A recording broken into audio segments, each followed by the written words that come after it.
அன்பு குழந்தைகளே, ஒரு சிறிய கிராமம் இருந்தது. அது மலர்களால் நறுமணமாயிருந்த ஒரு அழகான கிராமம். அந்த கிராமத்தின் நடுவில் ஒரு சிறு தோட்டம் இருந்தது. அங்கே ஒரு சிறுமி தினமும் வந்து மலர்களுக்கு நீர் ஊற்றுவாள், மெல்ல பேசுவாள், புன்னகைப்பாள். ஒரு நாள் அவள் நீர் ஊற்றிக் கொண்டிருந்த போது ஒரு மஞ்சள் பூ அவளை நோக்கி சிரித்தது போல தோன்றியது. அந்த நிமிடத்தில் அந்த பூவின் இதழ்களில் ஒரு ஒளி மின்னியது. மெல்லிய காற்று வீச அது இசை போல கேட்டது. அவள் ஆச்சரியப்பட்டாள், ஆனால் அச்சமில்லை. ஏனென்றால் அந்த ஒலி மென்மையாய் அன்பாய் இருந்தது. அது ஒரு ரகசியம் சொல்லுவது போல் இருந்தது.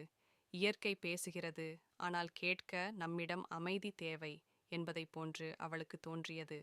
அந்த நாளிலிருந்து சிறுமி ஒவ்வொரு நாளும் காலையில் மௌனமாக அந்த தோட்டத்தில் அமர்ந்தாள். பறவைகள் பாடிட, இலைகள் ஆட, சூரியன் ஒளி தரும்போது அவளின் மனம் அமைதியடைந்தது. அவள் புரிந்தாள், பூ பேசவில்லை, அவளின் இதயம்தான் அந்த மொழியை உணர்ந்தது. அவ்வாறு தினமும் சில நிமிடங்கள் இயற்கையோடு பேசிக்கொண்டபோது அவளின் இதயம் நல்லுணர்ச்சியால் நிரம்பியது. மலர்களின் நறுமணம் அவளின் மனத்தில் கருணையாக மாறியது. அந்த சிறிய தோட்டம் இனி சாதாரண இடமில்லை, அது ஒரு அமைதியின் உலகம். அங்கே ஒவ்வொரு பூவும் ஒரு பாடம் சொல்லியது. அன்பு என்பது பேசாமல் கூட உணரலாம்.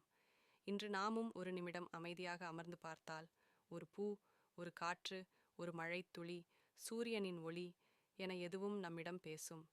அந்த மொழியே இயற்கையின் மந்திரக் குரல். மீண்டும் சந்திப்போம்.